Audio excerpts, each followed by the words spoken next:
A very good morning to everyone. So, বিহুৰ বহুত শুভেচ্ছা থাকিল তোমালোকলৈ।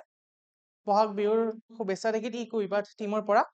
আৰু আজি এই ভিডিঅ'টোৰ মেইন উদ্দেশ্য হ'ল যে IBPS যোনটো ইয়াৰে টেন্টেটিভ কেলেণ্ডাৰ ইহঁতে ৰিলিজ কৰিছে for IBPS PO, IBPS clerk, RRB PO and RRB ক্লাৰ্কৰ কাৰণে, ঠিক আছে। চ' ইহঁতে প্ৰত্যেক যোনে যোনে প্ৰিপাৰেশ্যন কৰি আছা সিহঁতে জানাই চাগে যে প্ৰত্যেক 15ৰ পৰা 20ৰ ভিতৰত মানে 15 to 20 জানুৱাৰীৰ ভিতৰত সিহঁতে কেলেণ্ডাৰখন ৰিলিজ কৰে। চ' ইয়াতে কি কি আছে চাই লওঁ আমি। চ' ইয়াত প্ৰথমতে কি দিয়া আছে, প্ৰিলিমিনাৰী এক্সামৰ ডেট দিয়া আছে ফৰ অফিচাৰ স্কেল 1। আচ্ছা চোৱা দেই, ইয়াত কওঁ মই RRB 3 ধৰণৰ থাকে। এটা থাকে officer scale 1, officer scale 2 and 3। এইটো নোৱাৰা তোমাৰ, এইটো ফ্ৰেচাৰ্ছ বিলাকে নোৱাৰে। এইটো অফিচাৰ স্কেল 2 and 3 টো ফ্ৰেচাৰ্ছে নোৱাৰে। যাৰ এক্সপিৰিয়েঞ্চ আছে অলৰেডি সিহঁতে এইটো মানে এলিজিবল হয়।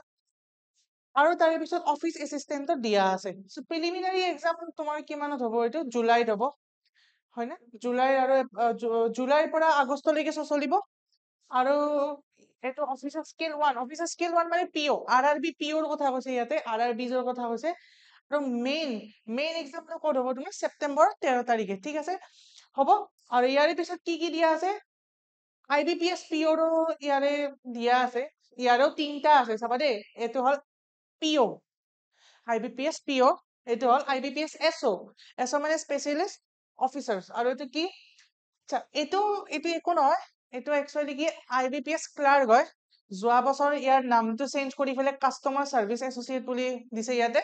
চ' ইয়াৰে প্ৰিলিমিনাৰী ডেটছ বিলাক দিয়া আছে, তোমালোকে চাই ল'বা এইটো, ঠিক আছে। ইয়াৰে যোনটো POৰ যোনটো প্ৰিলিমিনাৰী সেইটো তোমাৰ অক্টোবৰত হ'ব, ঠিক আছে। অক্টোবৰত হ'ব, মেইন হ'ব তোমাৰ নৱেম্বৰত। ঠিক তেনেদৰে এইটো তোমাৰ যোনটো SO, আচ্ছা SOৰ কাৰণে কিন্তু সকলোবোৰ এলিজিবল নহয়, সেইটো মনত ৰাখিবা। SOৰ কাৰণে যাৰ আই থিংক কিছুমান ইয়াৰে স্পেচিফিক ক্ৰাইটেৰিয়া আছে SOৰ কাৰণে, SOটো চাই ল'বা তোমালোকে। মই PO আৰু এইটো তোমাৰ ক্লাৰ্কৰ কথাই ক'ম ইয়াতে, ঠিক আছে। চ' ক্লাৰ্কৰো ইয়াত দিয়া আছে এইটো। আৰু তোমাৰ মেইনছৰ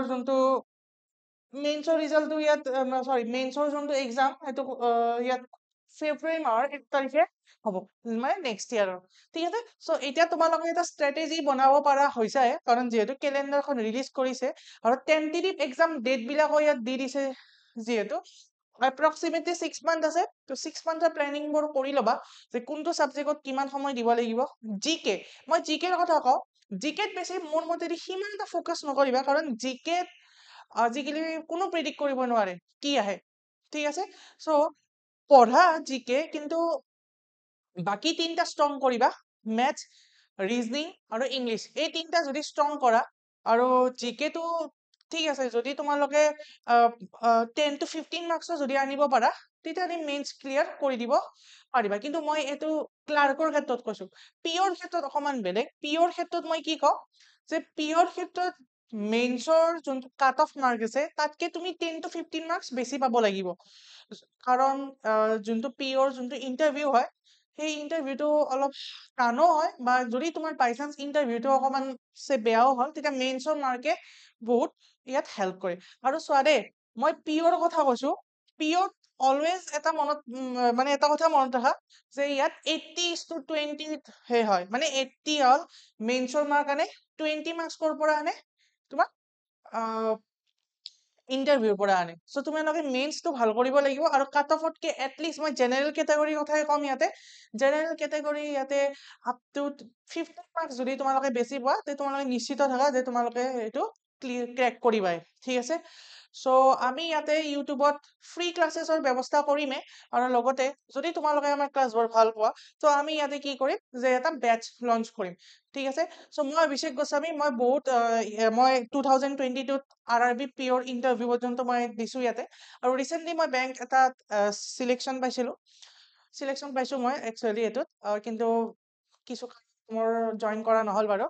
চ' মোৰ পঢ়াৰ যিহেতু ইচ্ছাটো বেছিকে আছে, যিহেতু মেথামেটিক্সৰ লগত বহুত জড়িত হৈ আছো, গতিকে এই প্ৰফেশ্যনটোতে মই মোৰ কেৰিয়াৰটো বনাম। ত' যদি তোমালোকে বিচাৰা কি আমাক ৰেগুলাৰলি ক্লাছ লাগে ফৰ RRB PO হওক বা RRB ক্লাৰ্ক হওক বা এইটো পিঅ হওক বা IBPS হওক বা IBPS মানে ক্লাৰ্কৰে হওক, যদি তোমালোকক লাগে তেতিয়াহ'লে তোমালোকে কমেন্ট কৰিবা। আমি ষ্টিল আমি এইটো উইকত 3টাকে আমি ভিডিঅ' দিম বুলি ভাবিছো। মই কোৱান্টিটিভ এপ্টিটিউড তোমালোকক চাই দিম।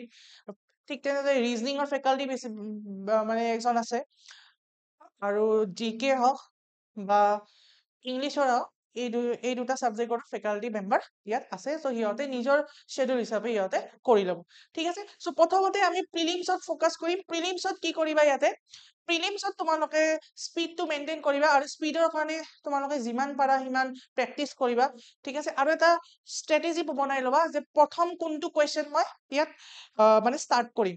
মই কৈছো চিম্পলিফিকেশ্যনৰ পৰা তোমালোকে বহুতে চিম্পলিফিকেশ্যন ভাল পোৱা, চিম্পলিফিকেশ্যন কৰিবা, তাৰে পিছত DI কৰিবা, তাৰপিছত তেনেকুৱা কৰিবা। এটা প্লেনিং কৰি ল'ব লাগিব, যিহেতু এইটো টাইম মেনেজমেন্টৰ ওপৰত এই এক্সামটো হয়।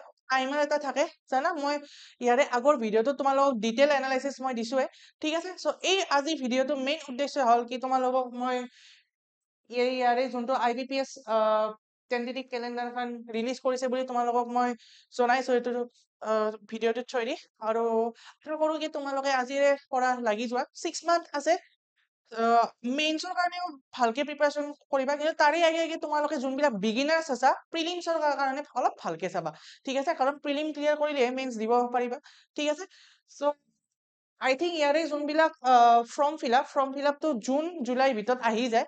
ঠিক আছে, আমি তেতিয়াও ভিডিঅ' কৰিম ইয়াৰে ক্ষেত্ৰত কেনেকে কি প্ৰচেছ আছে।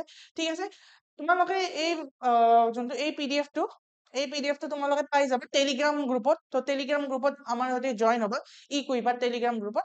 ঠিক আছে, থেংক ইউ ছ' মাছ। আৰু এই ভিডিঅ'টো তোমালোকৰ যদি কোনোবা আছে, ফ্ৰেণ্ডছ আছে বা ৰিলেটিভ আছে, কোনোবাই যদি বেংকিং এক্সামৰ কাৰণে প্ৰিপাৰেশ্যন কৰি আছে, চ' এই ভিডিঅ'টো শ্বেয়াৰ কৰিবা, লাইক কৰি দিবা, আৰু কমেন্ট কৰিবা কিবা ডাউট থাকিলে। Thank you so' much.